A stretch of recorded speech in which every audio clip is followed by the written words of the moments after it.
That suit belongs in a thrift store, sir. Rebecca Stanton's voice echoed across Terminal C loud enough to turn heads from 3 different gates. A few airline employees laughed immediately. One of them covered his mouth. Another shook his head and smirked.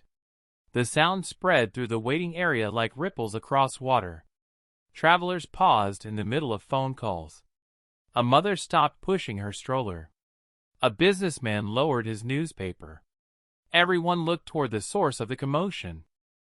Standing quietly in front of the boarding counter was a tall black man wearing an old gray suit that looked at least 20 years out of style. The sleeves had slight wear around the cuffs. His shoes were polished but clearly old. There was nothing flashy about him. No designer luggage.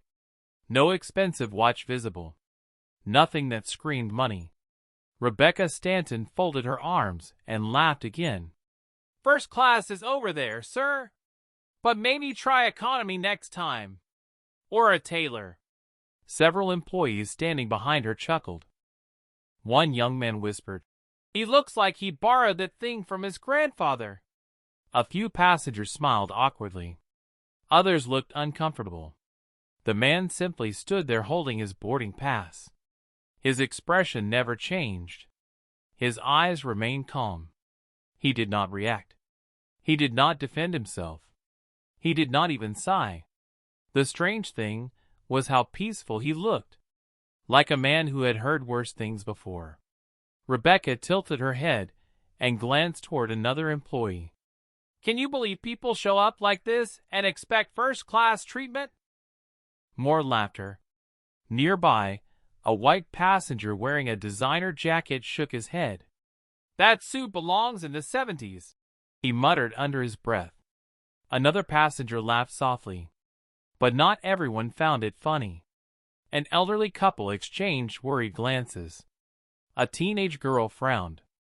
A young gate employee named Emily Reed looked down at her computer screen and then back toward the man. Something about him seemed familiar, though she could not explain why. The man adjusted his old gray jacket and smiled politely. Ma'am, I believe my seat is confirmed. His voice was calm and warm. Rebecca raised an eyebrow. Oh, I am sure you believe that. The people nearby laughed again. The sound bounced across the terminal beneath the bright lights and the distant announcements overhead. Yet the man did not move. He simply held his boarding pass and waited. There was something unusual about his patience. Something that made some people uncomfortable. As though he had no need to prove anything. As though appearances meant very little to him. Rebecca looked him up and down once more. Honestly, sir, if I wore that suit, I would stay home. More laughter followed. But standing beneath the fluorescent lights, surrounded by strangers who had already made up their minds, Elijah Carter simply smiled. And not a single person in Terminal C had any idea that the old gray suit everyone was laughing at had once belonged to the man who taught him never to dress for approval. The laughter slowly faded, but the tension it left behind lingered in the air like smoke. Elijah Carter quietly stepped away from the counter and sat near the floor-to-ceiling windows overlooking the runway. Outside, planes taxied beneath the orange glow of the setting sun. Travelers rushed by carrying coffee cups and rolling suitcases, but Elijah seemed completely untouched by the noise around him. He placed his worn leather bag beside him and looked out toward the aircraft lined up in the distance. There was something almost peaceful about him. The old gray suit that had become the center of everyone's jokes rested perfectly across his shoulders. It was old, yes, but it was clean. It was pressed. And more importantly, it mattered to him. 30 years earlier, that same suit had belonged to his father. Elijah gently touched the sleeve and smiled to himself. His father had worn that suit every Sunday after working 60 hours a week as a mechanic. Oil stains and hard days had paid for school books and college tuition. His father used to say, "Son, never spend your life trying to impress strangers. Most people only see price tags." They never see sacrifices. Elijah had never forgotten those words.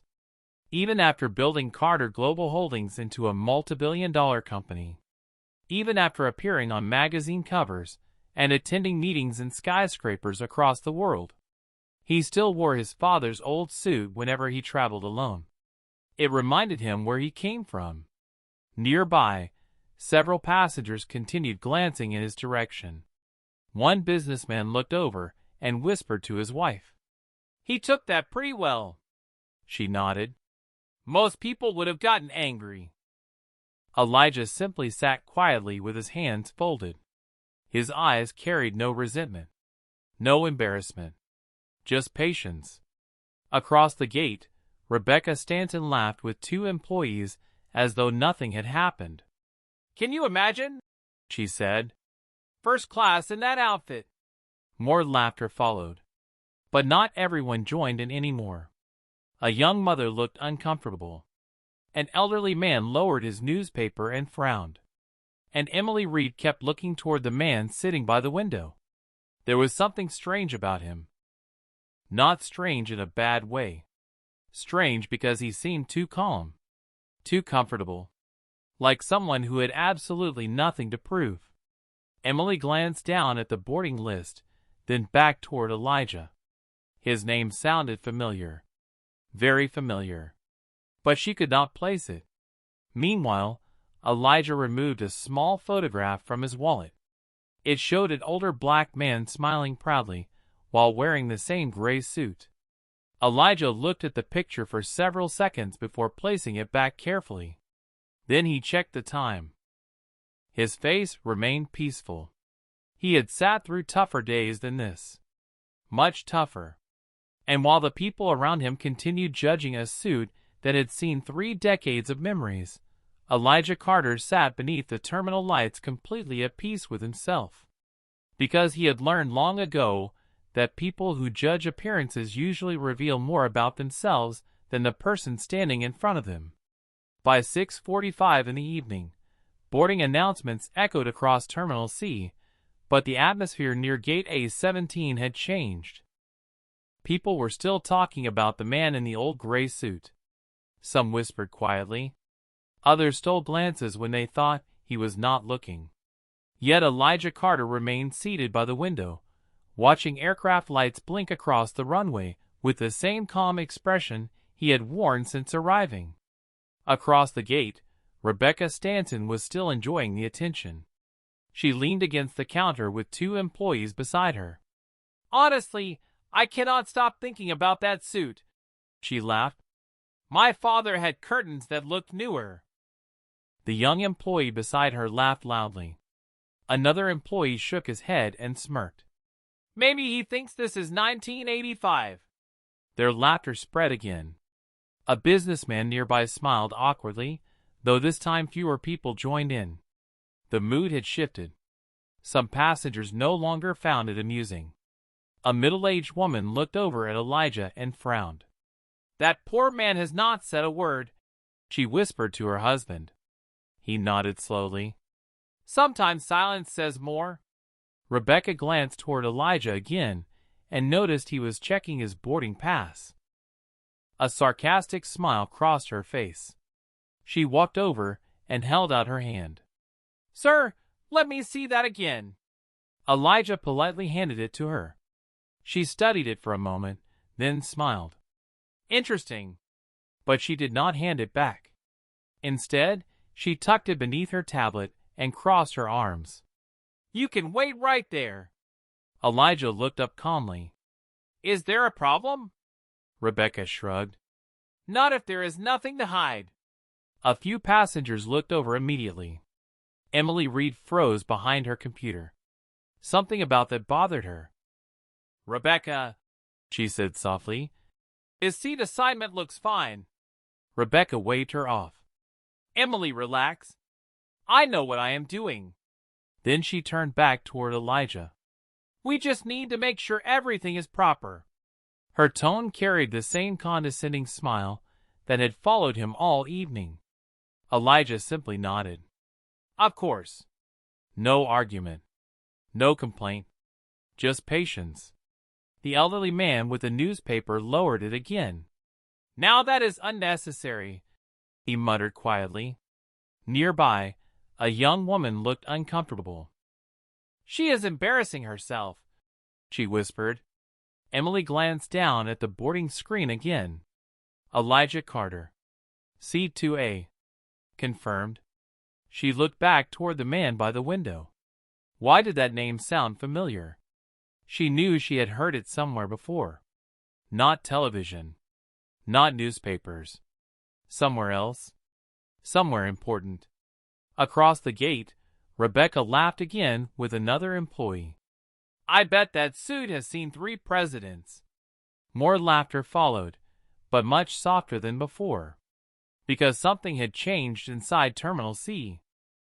People were beginning to notice that the man everyone mocked was acting with more class than the people laughing at him.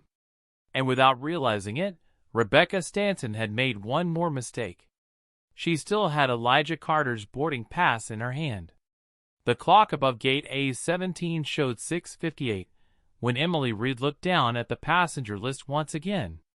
Something about the name Elijah Carter refused to leave her mind. She had heard it before. Not on television. Not in magazines. Somewhere connected to work. Somewhere recent. She frowned and typed quietly, while the noise of Terminal C continued around her. Boarding announcements echoed overhead. Travelers walked past carrying backpacks and coffee cups. But her attention stayed fixed on one name. Across the gate, Rebecca Stanton continued acting as though she had already won some invisible argument. Elijah's boarding pass still sat beneath her tablet. She laughed with another employee and pointed toward the old gray suit. I swear that thing belongs in a museum, she joked. A few people laughed, but much less enthusiastically now. Most travelers had become uncomfortable. Elijah Carter remained near the window with his worn leather bag beside him. He watched the planes outside with quiet patience. The orange sunlight had faded, leaving only the white glow of terminal lights reflecting against the glass. He seemed completely at peace. Emily opened her company email system. Then suddenly she stopped breathing for a second. Her eyes widened. 3 days earlier, an executive memo had been sent to employees regarding a major shareholder meeting scheduled for tomorrow morning. Attached to the memo was a photograph. Emily clicked the image. Her mouth slowly opened. The same calm eyes. The same smile. The same name. Elijah Carter, founder and chief executive officer of Carter Global Holdings. Majority investor. One of the individuals meeting with the airline's board of directors tomorrow. Emily's heart started pounding. She looked up immediately toward the man sitting quietly by the window. Then back to the screen. Then back to Elijah. No way, she whispered. Without hesitation, she walked quickly toward Rebecca. Rebecca, she said softly. I think we have a problem. Rebecca rolled her eyes. What now? Emily lowered her voice. I know who he is. Rebecca laughed. Good for you. Emily held out her phone. No, seriously. Look. Rebecca barely glanced at it.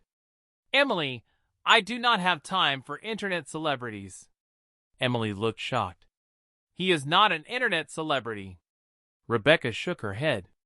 Listen, I have done this for 15 years. I know exactly what I am doing. Then she smiled smugly and looked toward Elijah. Besides, he has not complained. He knows I am right.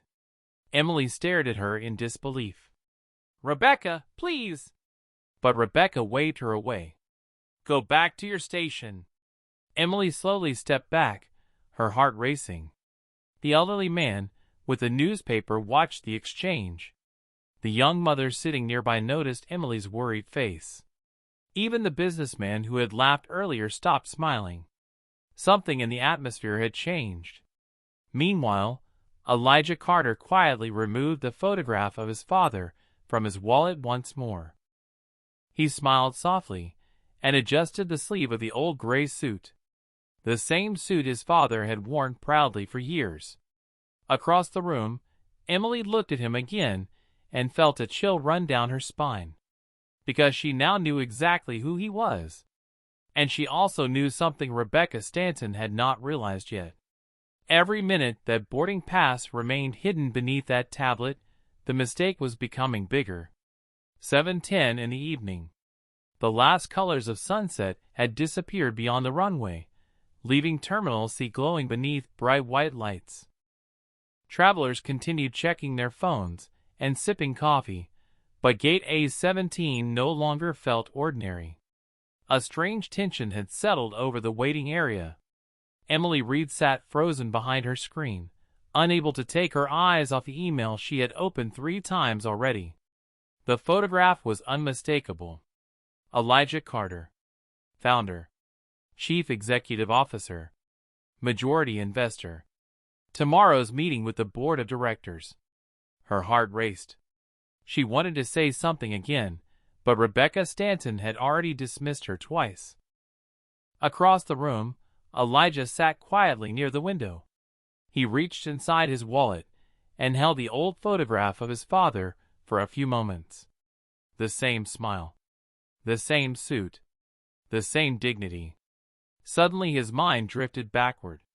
35 years earlier. A small repair shop outside Birmingham, Alabama. Summer heat. Oil stains on concrete floors. His father wiping his hands with an old towel after a 12-hour shift.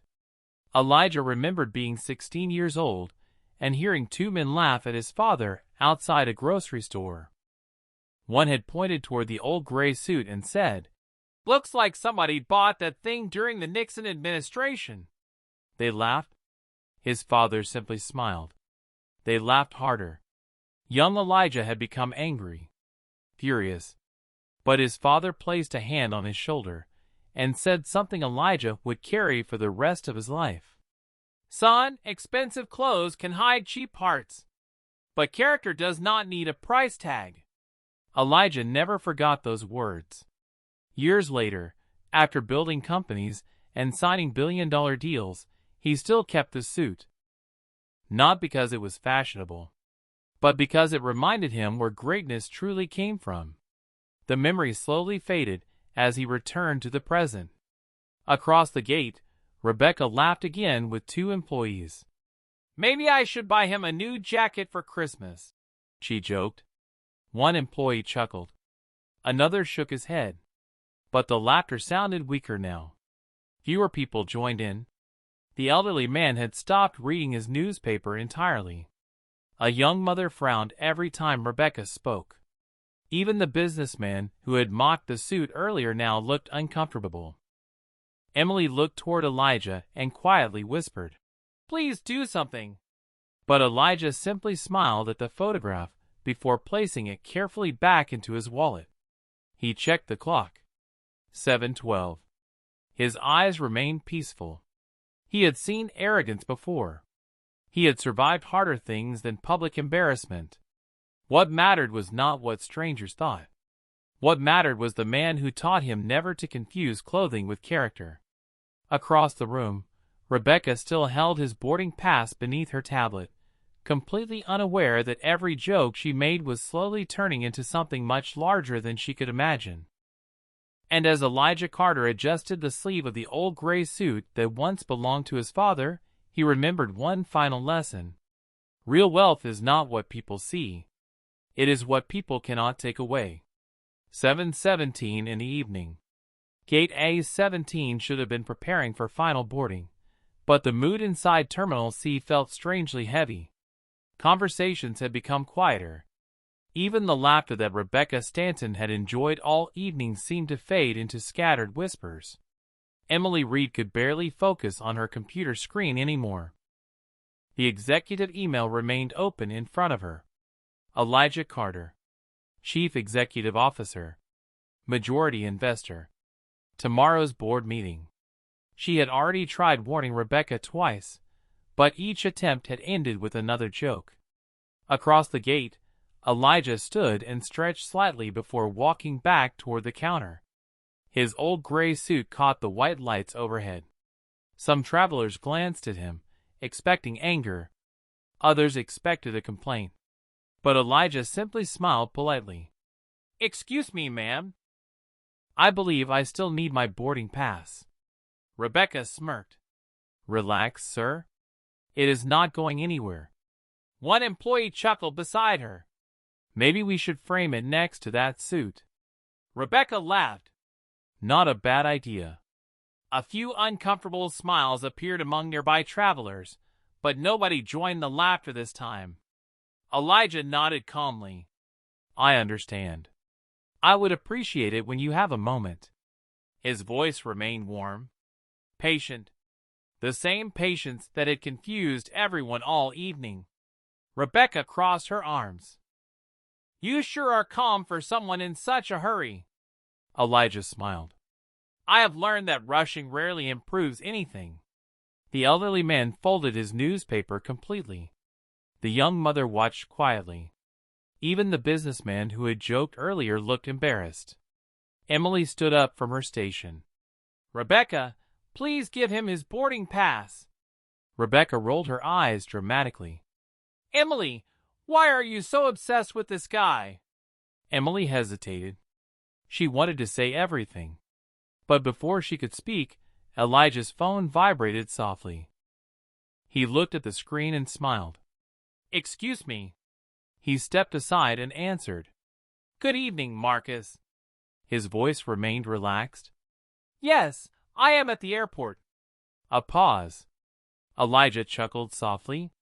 "No, everything is fine. I might be delayed a little." Another pause. "Tell everyone I will be there shortly. There is no need to postpone anything yet." Rebecca overheard the conversation and laughed loudly. "Everyone," she repeated sarcastically. "What everyone? A family reunion?" One employee burst out laughing. "Maybe he is meeting celebrities." Rebecca shook her head. "Maybe presidents." But Elijah simply smiled. "Thank you, Marcus. I appreciate it." He ended the call and slipped his phone back into his pocket. Emily's stomach tightened. She recognized the name Marcus. Marcus Franklin, chairman of the board. She had seen it in the same email. Her eyes widened. She stared at Elijah, then at Rebecca, then back to the screen. Suddenly she felt cold. Because the man everyone had spent an hour mocking had just calmly informed the chairman of the board that he might be late. And standing behind the counter, still smiling and laughing, Rebecca Stanton had absolutely no idea that somewhere inside the airport, several important people had already begun wondering why Elijah Carter had not arrived yet. 7:24 in the evening. Gate A-17 had become unusually quiet. The overhead announcements continued, but conversations among travelers had faded into whispers. Most people were watching the same thing. The man in the old gray suit sitting peacefully near the window. Rebecca Stanton still stood behind the counter smiling, completely unaware that the atmosphere around her had changed. Emily Reed felt her heart pounding. She wanted to say something one last time, but fear and disbelief had left her speechless. Then the elevator doors at the end of Terminal C opened. 5 people stepped out. They were not passengers. Their dark business suits, security badges, and serious expressions immediately caught attention. Walking in front was Marcus Franklin, chairman of the board. Beside him were Regional President Stephen Harper and 3 members of the executive board. Several airline employees straightened their posture immediately. Rebecca noticed the group and smiled proudly. "Must be some important visitors," she whispered to another employee. But then something happened that nobody expected. Marcus Franklin looked across the gate, and his eyes immediately found Elijah Carter sitting quietly by the window. Relief appeared on his face. "There he is," he said softly. Stephen Harper exhaled with a smile. The entire group changed direction and walked directly toward Elijah. Travelers watched in confusion. Rebecca froze. Emily covered her mouth. Elijah stood up calmly and smiled. Marcus Franklin reached him first. Elijah, thank goodness. We have been trying to reach you. Stephen Harper extended his hand. Sir, we were worried. Another board member looked concerned. Are you all right? The entire gate fell silent. Nobody moved. Nobody spoke. Elijah smiled warmly. Everything is fine. I was delayed a little. Marcus frowned. Delayed? His eyes shifted toward the counter. Stephen Harper noticed the old gray suit and smiled. Still wearing your father's suit, I see. Elijah nodded.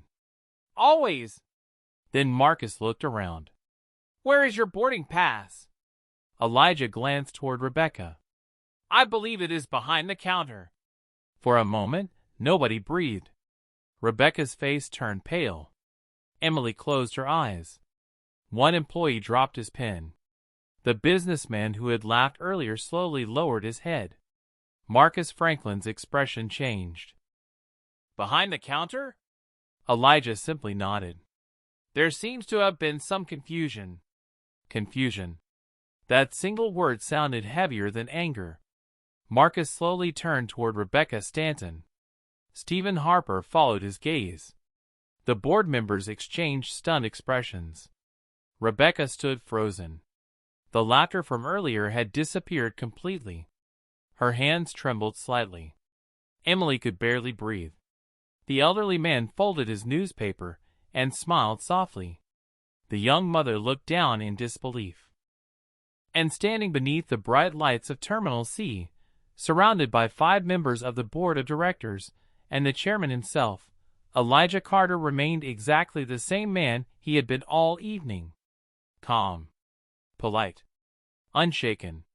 Because while everyone else had spent an hour judging a suit, the people who truly knew him had recognized the man inside it the moment they walked through the door.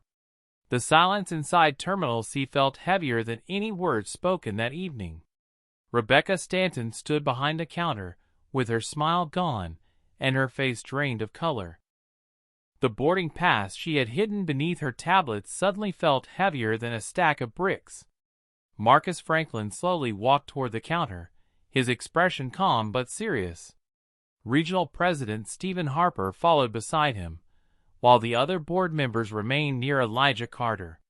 Travelers watched without speaking. Nobody laughed anymore. Nobody whispered. Even the overhead announcement seemed distant. Marcus looked at Rebecca. Miss Stanton, may I have Mr. Carter's boarding pass, please? His voice was polite, but something in it carried authority that made everyone uncomfortable. Rebecca's hand trembled slightly as she reached beneath the tablet and retrieved the boarding pass. I was just... Her words disappeared. There was no explanation that sounded right anymore. Marcus accepted the boarding pass and turned immediately back toward Elijah. My apologies, Elijah. Stephen Harper shook his head slowly. Sir, we have all been waiting for you. Tomorrow's board meeting cannot begin without you. Elijah smiled warmly. No harm done, Stephen. Everyone has long days. Emily Reed stood frozen beside her computer. She had never seen anything like this. The same man who had been mocked for an hour was now surrounded by people treating him with respect. Not because of money. Not because of titles. But because they genuinely admired him. One board member noticed the old gray suit and smiled. Your father would be proud. Elijah looked down at the sleeve and nodded softly. He taught me everything that matters. The elderly man with the newspaper smiled quietly. The young mother looked emotional. Even the businessman who had laughed earlier lowered his eyes in embarrassment. Across the gate, Rebecca remained motionless. The confidence she had carried all evening had vanished. She looked smaller somehow. The loud jokes, the sarcastic comments, the laughter, all of it had disappeared into silence. Marcus Franklin glanced back toward her. There was no anger in his face. only disappointment. And somehow disappointment felt heavier than anger. Stephen Harper quietly instructed another employee to take over the counter. Rebecca stepped aside without resistance. Emily looked at her and felt sadness more than satisfaction. Because the lesson unfolding in front of everyone no longer felt like revenge. It felt like reality. Elijah accepted his boarding pass with the same gentle smile he had worn all evening. "Thank you, Marcus." The chairman smiled. "No, Elijah. Thank you for your patience." Then, almost naturally, passengers moved out of the way. No one asked them to. They simply did. A path opened toward the boarding gate. Respect had entered the room without anyone announcing it. And standing beneath the bright lights of Terminal C, wearing the same old gray suit everyone had laughed at an hour earlier, Elijah Carter remained exactly who he had always been. Calm. Humble. Unchanged. Because true class had never been hanging in his closet. It had always been living inside him. 7:33 in the evening. The path toward the aircraft entrance stood open, but nobody seemed eager to move. Travelers remained in their seats. Airline employees stood quietly. The entire atmosphere inside Terminal C had changed. Elijah Carter adjusted the sleeve of his father's old gray suit and picked up his worn leather bag. Marcus Franklin and the members of the board walked beside him, but Elijah's attention shifted toward Emily Reed. She still stood near her station, overwhelmed by everything she had witnessed. Elijah smiled warmly. "Miss Reed." Emily looked up immediately. "Yes, sir." Elijah nodded. "Thank you for trying to do the right thing." Tears filled her eyes. "I should have done more." Elijah smiled gently. "No. You spoke when others stayed silent. That matters." Emily lowered her eyes and smiled through her emotions. Nearby, the elderly man folded his newspaper and approached slowly. "Sir," he said quietly, "safe travels." Elijah shook his hand. "Thank you." The young mother smiled respectfully. Even the businessman who had laughed earlier finally found the courage to speak. "I am sorry," he said softly. Elijah nodded politely. "Take care of yourself." There was no bitterness in his voice. No anger. Just kindness. Then his eyes slowly drifted toward Rebecca Stanton. She still stood behind the counter, motionless. The confidence she had carried earlier had vanished completely. Her eyes remained fixed on the floor. The laughter, the jokes, the smug smiles. They had all disappeared. Elijah looked at her for several seconds. Not with triumph. Not with revenge. Simply with sadness. Rebecca slowly raised her eyes. "Mr. Carter," she whispered. But no words came. Elijah walked toward her. The room became silent again. His voice remained calm and gentle. "Miss Stanton, my father wore this suit while working 12 hours a day with grease on his hands." Rebecca lowered her eyes. Elijah smiled softly. "He taught me something I never forgot." The entire gate listened. "Cheap clothes never make cheap people." Tears appeared in Rebecca's eyes. Elijah continued. "But arrogance always does." Nobody moved. Nobody spoke. Marcus Franklin quietly smiled. Emily wiped away tears. The elderly man lowered his head respectfully. Elijah picked up his bag once more and turned toward the jet bridge. Before stepping inside, he paused and looked back at everyone gathered around gate A-17. "Character is not something you put on," he said softly. "It is something you carry, even when nobody notices." Then he smiled and disappeared into the boarding tunnel. Outside the large windows, the lights of the aircraft reflected against the dark night sky. Behind him, Terminal C slowly returned to normal. Travelers resumed their conversations. Announcements echoed overhead. But for everyone who had witnessed what happened that evening, something remained long after the laughter disappeared, because they had learned that dignity does not come from expensive labels. And sometimes the richest thing a person can wear is the lesson they inherited from someone who had nothing except character,